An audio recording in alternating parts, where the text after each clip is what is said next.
সময় গো নবী গো, এইবার বিশ্বনবী ডাক দেন আয়েশা, যখন গোসল শেষ হয়ে যাবে আয়েশা, এই গোসল শেষ করার পর যখন লোকটাকে যখন দাফন করার আগে যখন কাফনা পরাবে, কাফনা যখন 3টা অথবা 5টা কাপড় যখন পরা হয়ে যাবে আয়েশা, এই কাফন পরার পর লোকটাকে যখন পায়ের দিকে বাঁধন দেওয়া হবে, যখন মাঝামাঝিতে বাঁধন দেওয়া হবে, মুখের কাপড়টা যখন একত্র করে যখন গচ্ছিত বাঁধন দেওয়া হবে, আয়েশা এই কাপড় বাঁধার সময় লোকটা ডাকতে বলবেন না, ও আমার আব্বা জান ভাই গো, মুখটা কিসেগুলোর জন্য খোলা রাখো, আমার মুখটা বন্ধ করো না মা, আর তো কোনদিন তোমাদের সঙ্গে সাক্ষাৎ হবে না মা, জন্মের জন্ম দেখে না, আর কোনদিন তোমরা সন্তান বলে দাবি করতে পারবে না, আর সন্তান বলে দেখতে পাইবে না, আর আমি তোমাদের কোনদিন কিন্তু দেখতে পাইব না।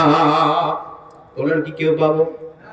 আমাদের মাঝ থেকে যারা চলে গিয়েছে, আমরা হাজার যদি চেষ্টা করি বাবা মাকে দেখতে পাবো? যাদের সন্তান চলে গিয়েছে তারা হাজারো কান্না করে সন্তানকে দেখতে পাবে চোখে? কথা বলেন। আল্লাহ নবী বলেন আয়েশা, এরপর লোকটাকে যখন জানাজার নামাজ শেষ করে আদায় করার পর যখন ওই কবরস্থানের দিকে নিয়ে যাওয়া হবে, গভীর রাত, রজনী অন্ধকার রাত্রে যখন নিয়ে যাওয়া হবে আয়েশা, ওই লোকটা যাওয়ার পর ওই যুবতী একে অপরকে বলবে, স্বামীকে ডাক দিলে স্বামী রে আমাকে কোথায় নিয়ে যাচ্ছ, বাবাকে ডাক দিলে বাবা আমাকে কোথায় নিয়ে যাচ্ছ, সন্তানকে ডাক দিলে সন্তান কোথায় নিয়ে যাচ্ছ, আজকে রাত্রিবেলা আমাকে অন্ধকার বাসঝাড়ে আমঝাড়ের নিচে রাখবা, কিন্তু সন্তান রে আজকে দুপুর 12টার সময় আমি তোমার মা সেইখানে 5টা মিনিট দাঁড়িয়ে থাকতে পারিনি, পারবো না, আমি অন্ধকারে কবরে থাকতে পারবো না, যতই আপনি আমি বাধা দিই না কেন, যতই চিন্তা করি না কেন, আপনি আমি একে অপরকে বলবো, কিন্তু আপনার আমার কথা কেউ শুনতে পাইবে না, কেউ পাইবে না। তাই আমাদেরকে এই দুনিয়াতে এই জীবনটা যতদিন আমাদের আছে এই কোরআনের সঙ্গে আমাদের থাকতে হবে। কথা বলেন ঠিক কিনা? এই কোরআনের সঙ্গে, কোরআনের পক্ষে, আলেম সমাজের পক্ষে থাকতে হবে, ইসলামের পক্ষে থাকতে হবে, নচিত আপনার জীবন সব শেষ। আজকে বাহাদুরি আছে, ক্ষমতা আছে, আপনি দেখাইতে পারেন, চেয়ার আছে, ক্ষমতা দেখাইতে পারেন, এই চেয়ার বেশি দিন থাকবে না, ক্ষমতা বেশি দিন থাকবে না, কারণ নমরুদ ফিরাউন হাজারো ক্ষমতা দেখাচ্ছিল, কিন্তু আল্লাহ তাদেরকে কি ছাড় দিয়েছিল? ছাড় দেয়নি। আল্লাহ ছাড় কাউকে দেয় না, কিছু সময় তাকে বাড়ার জন্য দেয়, হয়তো সেই ভুল স্বীকার করে কি করতে পারতে পারে।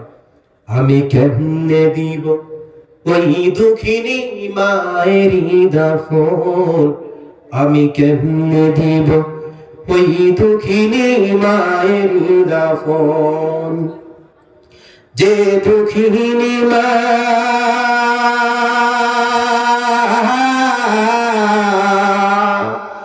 যে দুঃখিনী মা হায়রে আমায় করেছে লালন, করেছে লালন, আমি কেমনে দিব ওই দুঃখিনী মায়ের দাফন, আমি কেমনে দিব ওই দুঃখিনী মায়ের দাফন, কে বায়া মাই রাখবে ওরে খোকা বলিয়া, কে বায়া মাই চুমু খাবে দুধান ভরিয়া, কে বায়া মাই রাখবে ওরে খোকা বলিয়া, কে বায়া মাই চুমু খাবে দুধান ভরিয়া, কে বায়া মাই বুকে টেনে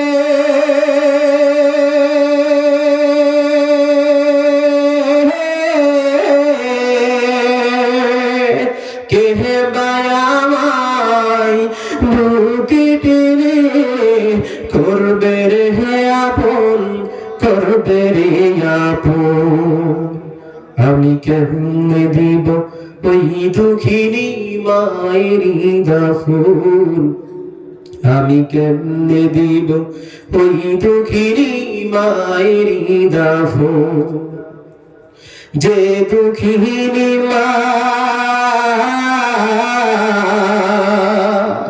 যে দুঃখিনী মা হায়রে আমায় করেছে লালন, করেছে লালন, আমি কেমনে দিব ওই দুঃখিনী মায়ের দাফন, আমি কেমনে দিব ওই দুঃখিনী মায়ের দাফন। 10 মাস 10 দিন গর্ভে নিয়া ওই দুঃখিনী মা দিবানিসি সইল মায়ের শত যাতনা। 10 মাস 10 দিন গর্ভে নিয়া ওই দুঃখিনী মা দিবানিসি সইল মায়ের কত যাতনা। কেহিবা আমার বুকে টেনে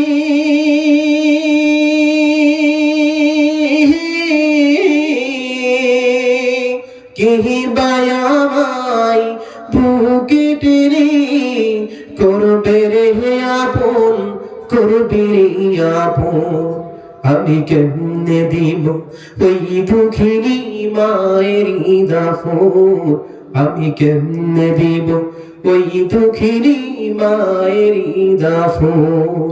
আমাদের মাঝ থেকে যাদের আম্মা আব্বাজান কবরে চলে গেছে, আল্লাহ পাক প্রত্যেকের কবর আযাবগুলো মাফ করুক বলে আমিন। আসলে আলোচক রেখে কথা বলা এটা অভ্যাস না, যাই হোক কয়েক মিনিট চলে গেছে।